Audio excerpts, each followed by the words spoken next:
Take Bangla 9 চ্যানেলে আপনাদেরকে স্বাগত। আশা করি আপনারা সকলেই ভালো আছেন। আজকের ভিডিওতে আমি মাইক্রোসফট এক্সেলের কিছু গুরুত্বপূর্ণ বিষয় নিয়ে আলোচনা করব। এক ভিডিওতে আপনারা মাইক্রোসফট এক্সেলের গুরুত্বপূর্ণ সব বিষয়ে আলোচনা পাবেন। তো ভিউয়ার্স, চলুন আর কথা না বাড়িয়ে আমরা আমাদের মূল আলোচনা শুরু করি।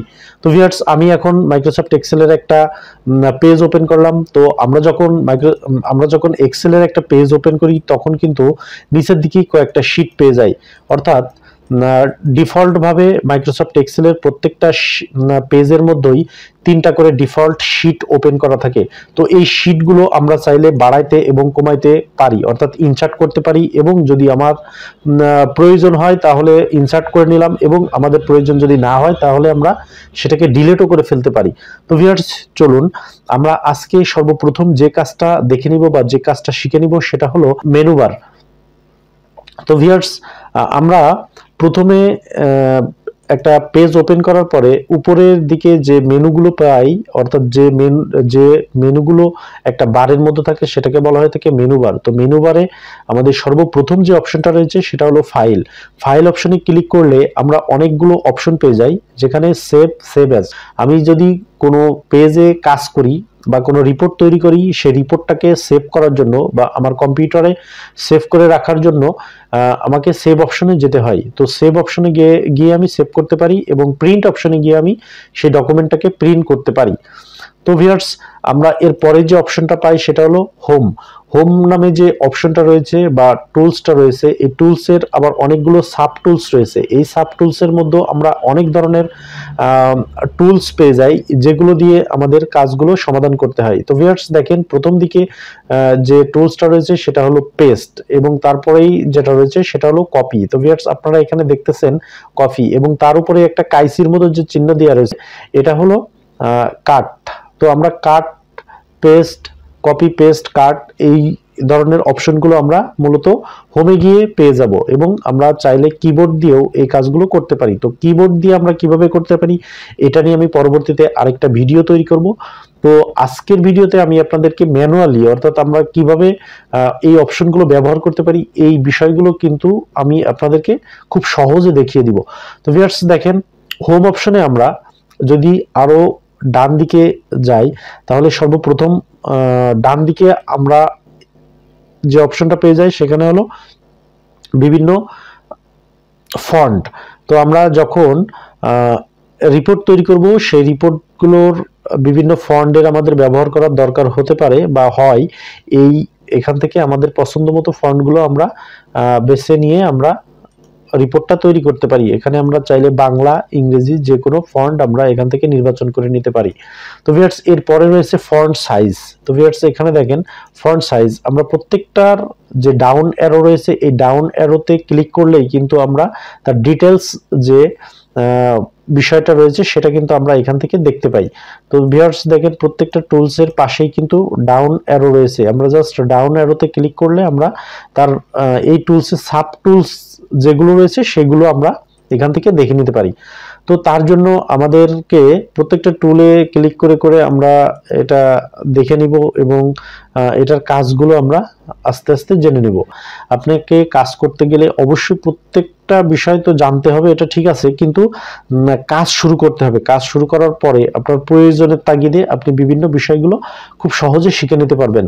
তো আমরা এরপরে যে অপশনটা পাই সেটা হলো লেখার, বা আমরা যখন কোনো কিছু লিখবো সেটাকে বোল্ড করা, এবং আমরা ইটালিক করতে পারি বা আন্ডারলাইন দিতে পারি, এবং কোনো বক্স আমরা যদি চাই যে, যেমন এখানে আমি যদি এই কলামগুলোকে বা এই রগুলোকে আমি সিলেক্ট করার পরে, অর্থাৎ এখানে যে সেলগুলো রয়েছে এই সেলগুলো আমি জাস্ট সিলেক্ট করে নেব। সিলেক্ট করে নেওয়ার পরে আমি এখানে বর্ডারের যে ডাউন অ্যারো রয়েছে এই ডাউন অ্যারোতে ক্লিক করে আমি যদি চাই, আমি যে সেলটা সিলেক্ট করে রাখছিলাম এই সেলগুলোতে আমি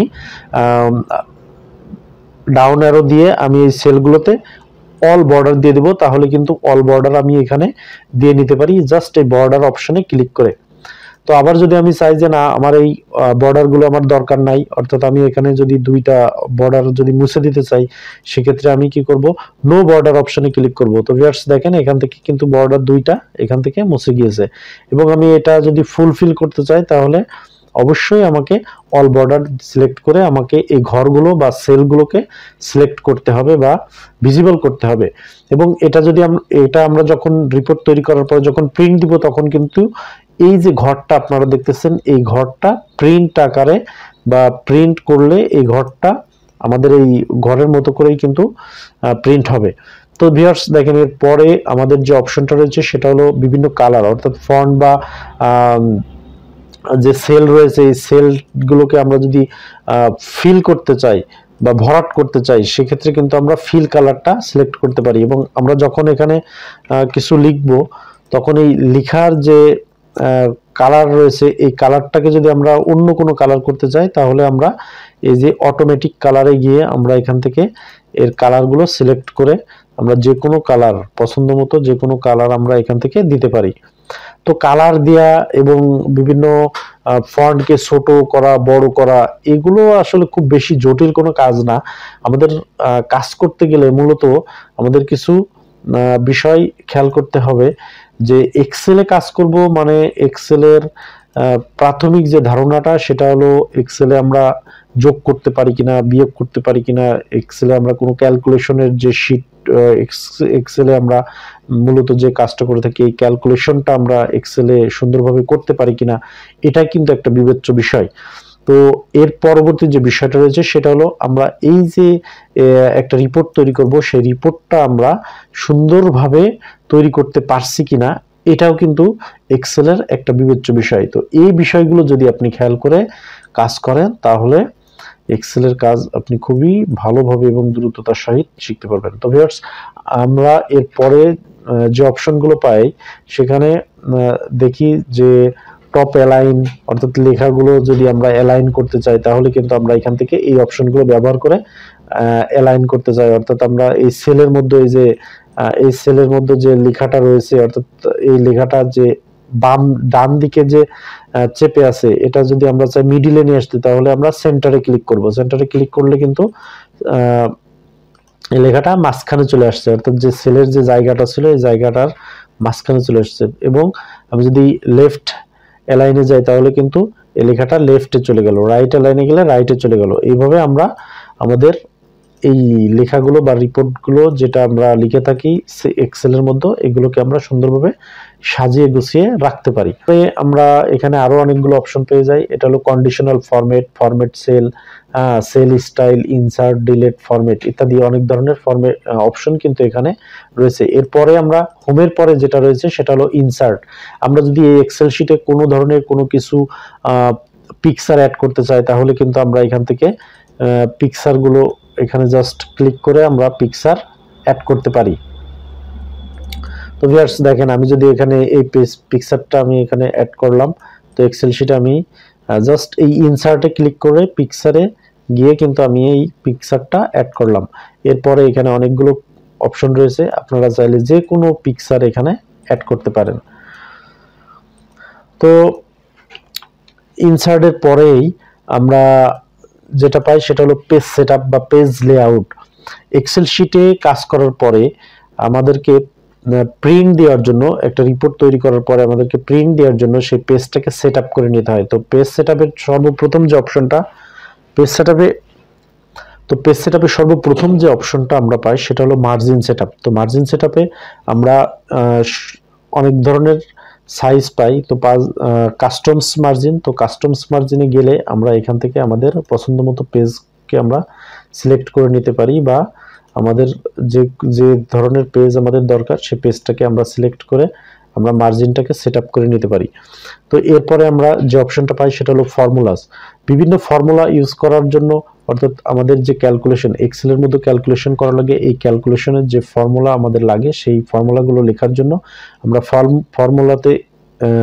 ফর্মুলা বারে আমরা গিয়ে এই অপশনগুলো কাজে লাগাতে পারি। এরপরে আমরা যে অপশনটা পাই সেটা হলো ডাটার মধ্যে দেখেন ভিউয়ার্স খুবই গুরুত্বপূর্ণ কিছু অপশন রয়েছে। এই অপশনগুলো আমাদের কাজ করার ক্ষেত্রে দরকার হয়। ভিউ রয়েছে, রিভিউ রয়েছে। তো এইভাবে আমরা এই অপশনগুলো কাজ করার ক্ষেত্রে আমরা কিন্তু এগুলোকে শিখে নিতে পারি।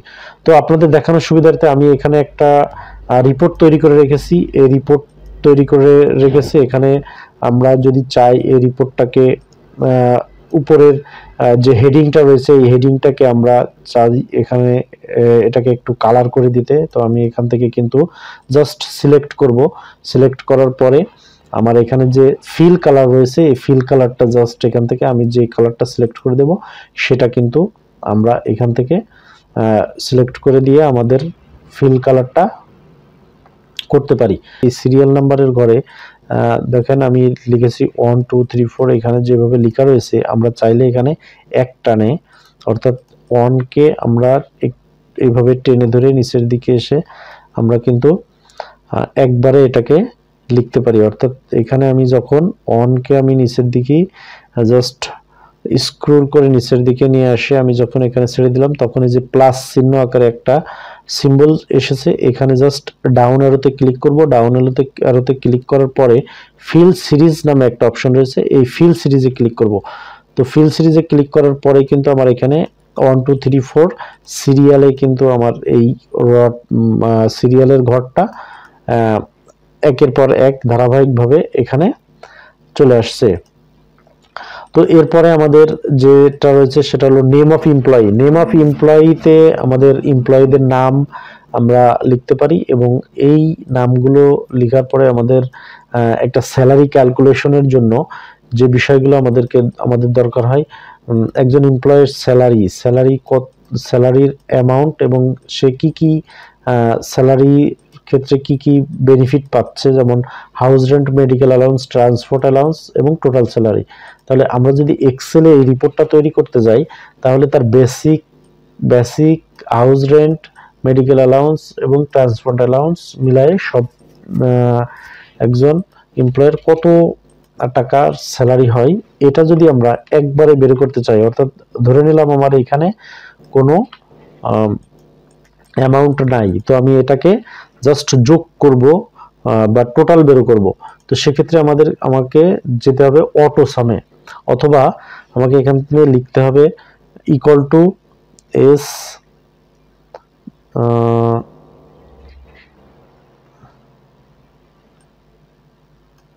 SUM sum equal to sum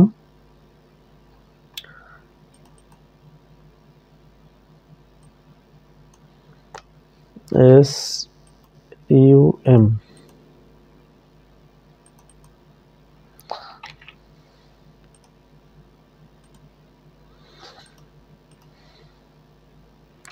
first bracket end bracket close দিয়ে এখন আমি জাস্ট এখানে সিলেক্ট করে দেব, দিয়ে এন্টার প্রেস করব। তো ভিউয়ার্স দেখেন আমরা যখন এটাকে টোটাল বের করব বা সামেশন দিব তখন জাস্ট এখানে আমাদেরকে লিখতে হবে ইকুয়াল টু, অর্থাৎ এক্সেলে আমি যখন যে কোনো ক্যালকুলেশন করি না কেন এক্সেলে আমাকে ক্যালকুলেশন করতে গেলে অবশ্যই আমাকে সেইটার সূত্র লিখতে হবে। অর্থাৎ এই ফর্মুলা বারটা ইউজ করে আমাদেরকে এই ফর্মুলায় আসতে হবে, তাহলে আমরা একবারেই কোনো ক্যালকুলেটর ছাড়াই আমরা এক্সেলের এটা ফলাফল পেয়ে যাব। তো আমরা প্রথমে একটা যখন বের করে নিব তারপরের পরবর্তী কাজটা কিন্তু আমাদের জন্য সহজ হয়ে যাবে। তো আমরা যখনই একটা বের করে নিলাম, নেওয়ার পরে আমরা এখানে জাস্ট মাউসটা এখানে ধরে রাখবো, এখানে ধরে নিচের দিকে টেনে দিব। নিচের দিকে টেনে দিলেই আমাদের টোটাল যেটা রয়েছে প্রত্যেকটা ঘরে, অর্থাৎ আমাকে বারবার একটা একটা করে সূত্র বসিয়ে করা লাগবে না, আমাকে জাস্ট একটা ধরে নিচের দিকে টেনে ছেড়ে দিলেই কিন্তু আমি প্রত্যেকটা কলামেরই বা প্রত্যেকটা রর যে রেজাল্ট সেটা কিন্তু আমি এখানে পেয়ে যাব। তো এইভাবে আমরা একটা রিপোর্ট তৈরি করতে পারি এবং আমরা এখানে যে শীটটা রয়েছে এই শীটটা যদি আমরা এখানে আরো বাড়াইতে চাই সেক্ষেত্রে আমরা জাস্ট এখানে শীটের উপরে গিয়ে মাউস থেকে রাইট বাটনে ক্লিক করব। রাইট বাটনে ক্লিক করে আমরা এখানে অনেকগুলো অপশন পাবো, তার মধ্যে আমি যেহেতু শীটটা বাড়াবো সেজন্য আমি মুভ অর কপিতে ক্লিক করব। মুভ অর কপিতে ক্লিক করার পরে ক্রিয়েট এ কপি করে আমি এখান থেকে যে শীটটা আমি এখান থেকে ইনক্রিজ করতে চাই বা বাড়াতে চাই সেই শীটটা সিলেক্ট করে আমি ওকে প্রেস করব। ওকে প্রেস করার পরে দেখেন যে শীটটা আমি কপি করেছি সেম আরেকটা শীটই কিন্তু এখানে তৈরি হয়ে গেছে।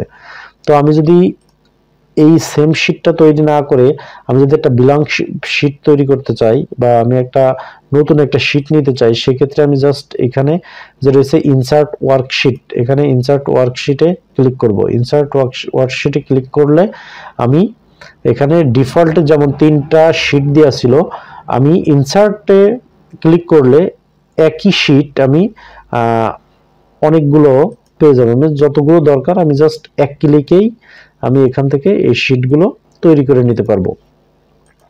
তো মোটামুটি এই ছিল এক্সেলের প্রাথমিক আলোচনা। আশা করি এখান থেকে আপনারা কিছু হইলেও জানতে পারছেন, অর্থাৎ যারা একেবারে নতুন এক্সেলে কাজ করতে যাচ্ছেন তাদের জন্য খুবই সহায়ক হবে বা হবে বলে মনে করেছি। এবং এখান থেকে আরো যদি নতুন কোনো কিছু জানার প্রয়োজন মনে করেন তাহলে অবশ্যই আমাকে কমেন্টের মাধ্যমে জানাবেন। আল্লাহ হাফেজ।